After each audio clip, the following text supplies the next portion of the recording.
माँ की ममता, एक इमोशनल कहानी। एक छोटे से कस्बे में समीर नाम का एक लड़का रहता था। बचपन में ही पिता की मृत्यु हो जाने के कारण परिवार की आर्थिक स्थिति बड़ी दयनीय थी। समीर की माँ कुछ पढ़ी लिखी जरूर थी, लेकिन उतनी पढ़ाई से नौकरी कहाँ मिलने वाली थी। सो घर घर बर्तन मांज कर और सिलाई बुनाई का काम करके किसी तरह अपने बच्चे को पढ़ा लिखा रही थी। समीर स्वभाव से थोड़ा शर्मीला था और अक्सर चुपचाप बैठा रहता था। एक दिन जब वो स्कूल से लौटा तो उसके हाथ में एक लिफाफा था। उसने माँ को लिफाफा पकड़ाते हुए कहा, माँ, मास्टर साहब ने तुम्हारे लिए ये चिट्ठी भेजी है। जरा देखो तो इसमें क्या लिखा है। माँ ने मन ही मन चिट्ठी पढ़ी और मुस्कुरा कर बोली, बेटा, इसमें लिखा है कि आपका बेटा काफी होशियार है।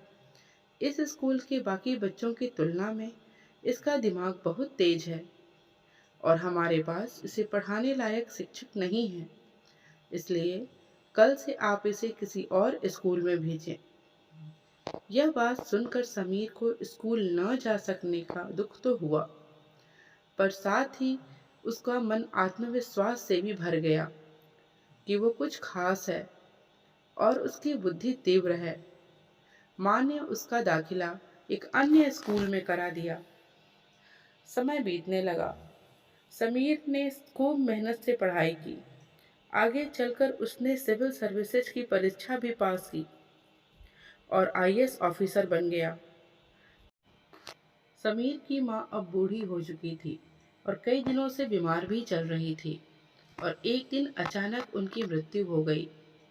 समीर के लिए ये एक बहुत बड़ा आघात था। वह बिलख बिलख कर रो पड़ा। उसे समझ नहीं आ रहा था कि अब अपनी माँ के बिना वो कैसे जिएगा।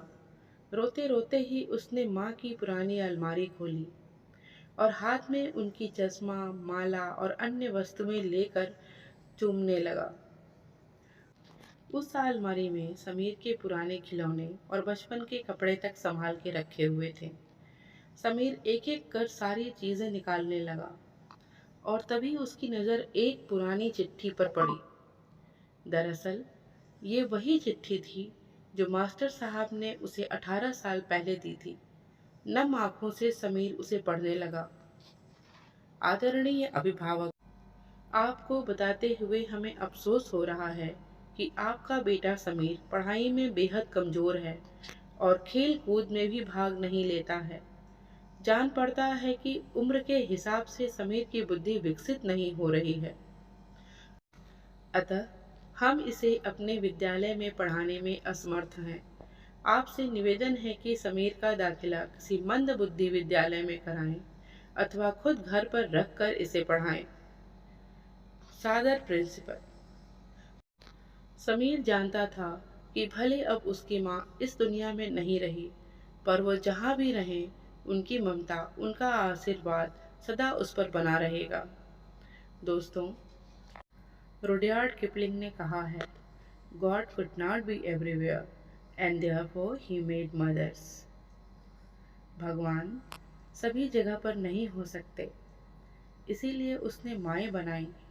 माँ से बढ़कर त्याग और तपस्या की मूर्त भला और कौन हो सकता है। हम पढ़ लिख लें, बड़े होकर कुछ बन जाएं, इसके लिए वो चुपचाप ना जाने कितनी कुर्बानियाँ देती है। अपनी ज़रूरतें मार कर हमारे शौक पूरा करती है। यहाँ तक कि संतान बुरा व्यवहार करे तो भी माँ उसका भला ही सोचती है। सचमुच माँ जैसा कोई नहीं हो सकता। दोस्तों, आशा करती हूँ आपको आज की ये कहानी ज़रूर पसंद आई होगी। अगर आपको आज की ये कहानी पसंद आई हो, लाइक, शेयर एंड सब्सक्राइब ज़रूर करें और कमेंट करके ज़रूर बताएं कि आपको ये कहानी कैसी लगी। धन्यवाद।